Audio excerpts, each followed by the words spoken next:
The United States Navy officially selected the Italian FREMM design in 2020 as the basis for its new Constellation Class frigate, a decision that was widely celebrated as a triumph of pragmatism over ambition.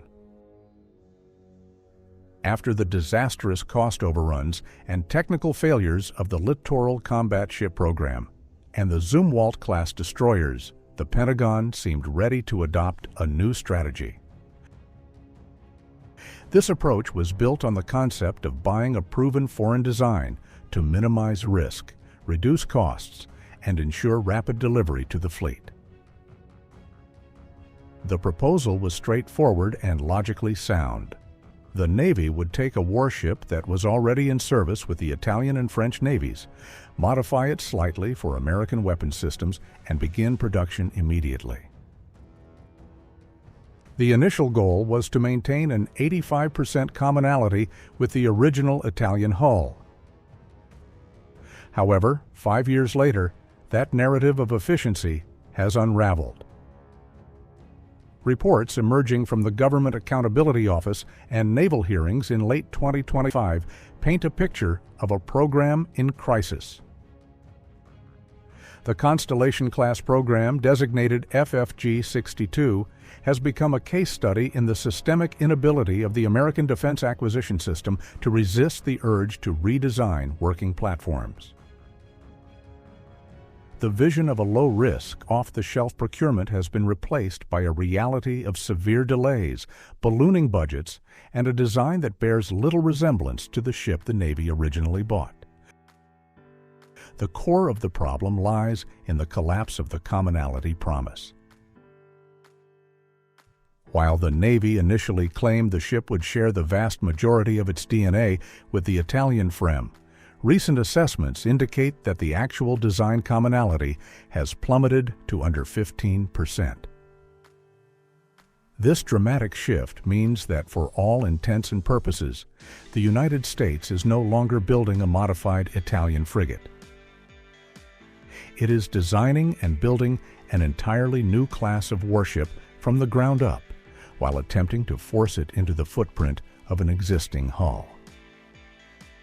This fundamental contradiction has triggered a cascade of engineering challenges that have paralyzed progress at the Fincantieri Marinette Marine shipyard in Wisconsin. The primary driver of this deviation is a phenomenon often referred to within the defense industry as requirements creep.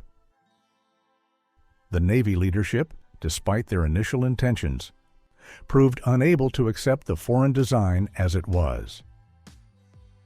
To accommodate the American Aegis Baseline 10 combat system and the massive SPY-6 Enterprise air surveillance radar, the structural integrity and internal volume of the original design had to be radically altered.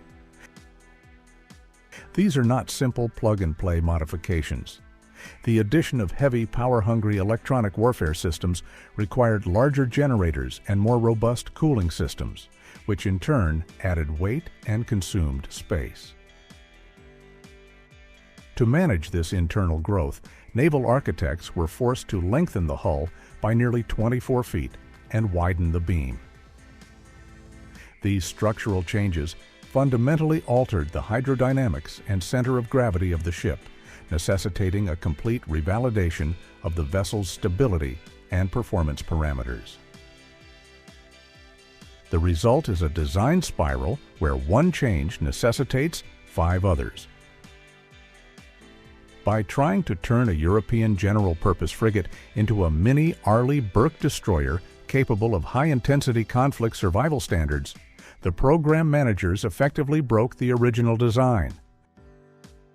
The promise of speed and economy was predicated on not changing the ship. By changing everything, the Navy forfeited those advantages. The consequences of these engineering decisions are measured in both time and dollars. The lead ship, the USS Constellation, was originally scheduled for delivery in 2026. Current projections have pushed that date to 2029 at the earliest, a 3-year delay that leaves a critical gap in the fleet architecture. This timeline slide is particularly damaging because the Navy has already begun retiring the aging Ticonderoga-class cruisers and plans to decommission early littoral combat ships.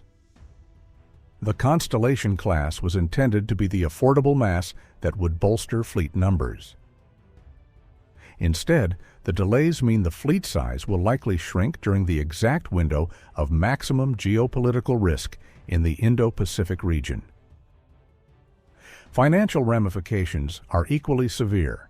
The stability of the program cost estimates has eroded. While the fixed-price contract structure shields the government from some direct overruns, the delays and design churn inevitably lead to increased costs in overhead, labor retention, and future integration. The initial selling point of the program was its affordability compared to building more destroyers. As the timeline extends and the complexity increases, the value proposition of the frigate is being called into question.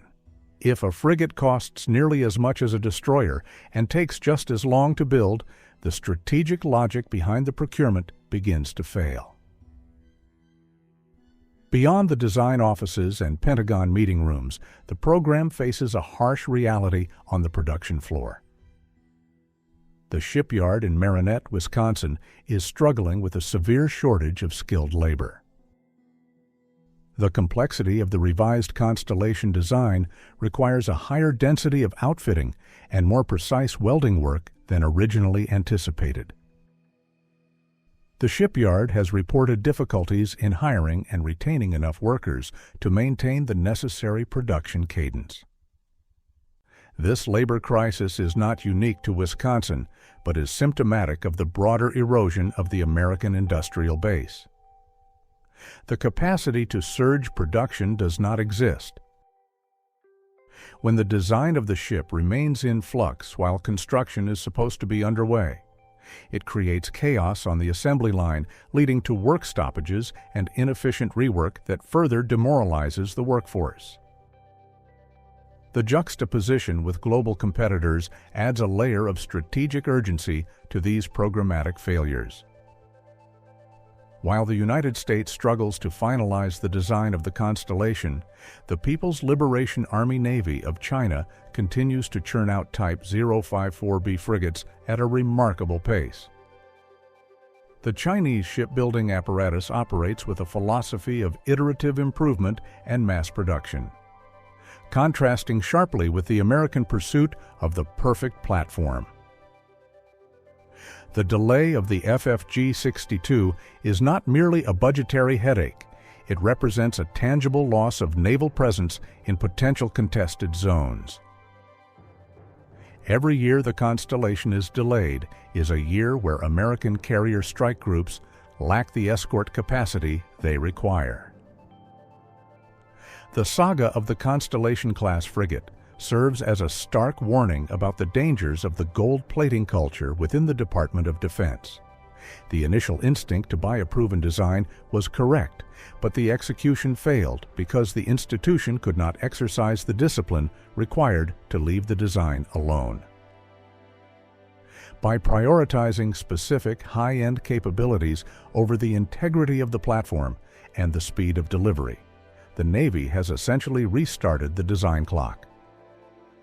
Ultimately, the lesson of the Constellation program is that there is no such thing as a low-risk new warship when the requirements are allowed to drift. The decision to dismantle a working Italian design to build a uniquely American solution has resulted in a vessel that is currently neither Italian nor operational. As the delivery date slips further toward the end of the decade, the question must be asked whether the pursuit of a perfect frigate has come at the cost of having a functional Navy. The taxpayers were promised a smart, economical solution.